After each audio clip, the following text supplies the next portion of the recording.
அதிமுக, அதிமுக அப்படின்ற ஒரு செயல்பாடு வைக்கிறாங்க. மதுரை தொகுதியை பொறுத்தவரைக்கும் நீங்க எந்த மாதிரியான செயல்பாடுகள், என்னென்ன வித்தியாசமான செயல்கள் செய்யலாம்னு இருக்கீங்க?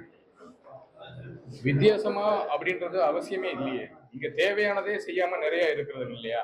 நம்மளுக்கு அடிப்படை இங்க அடிப்படை தேவைகள் நம்ம எல்லாருமே சொல்றாங்க. சாலை போடுறாங்க,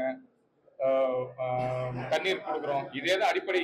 60 வருஷமா இதே சொல்லிட்டு இருக்காங்க. நான் சின்ன வயசுல இருக்கப்போ பாத்தீங்கன்னா சொன்னது அதே தான். இப்போ வரைக்கும் அதே தான் சொல்லிட்டு இருக்காங்க தவிர வேற அடுத்த லெவலுக்கு என்ன போயிருக்கிறாங்க, மக்களுக்கான உழைப்புக்கு என்ன செஞ்சிருக்கிறாங்க அப்படின்ற ஒரு இது இல்லாம இருக்கிறது. அண்ணா தான் சொல்றாங்க இல்லையா, இங்க மதுரவாயில பொறுத்த வரைக்கும் அதிகமான கடைகள் இருக்கிறது, டாஸ்மாக் கடைகள் இருக்கிறது.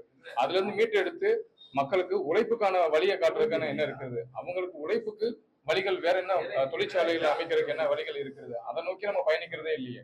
மாற்று பொருளாதார சிந்தனைகள் என்ன வைக்கிறாங்க, அது மாதிரி எதுவும் எடுத்துட்டு வர்றது இல்லையே. இதைத்தானே நம்ம மாற்றம்னு எடுத்துட்டு கொண்டு வரோம். நம்ம அதைத்தான் செய்யணும்னு நினைக்கிறோம். என்ன சொன்னாங்கன்னா, இப்போ நாம் தமிழ் கட்சி வேலையா சொன்னவங்க நிறைய பேர் எனக்கு ஓட்டு, எனக்கு வந்து சீட் கிடைக்கல, நான் வேலை பார்த்தா சீட்டு கிடைக்கல அப்படின்ற ஒரு மன கஷ்டம் சில இடத்துல பேசுவாங்க. நீங்க எப்படி பாக்குறீங்க?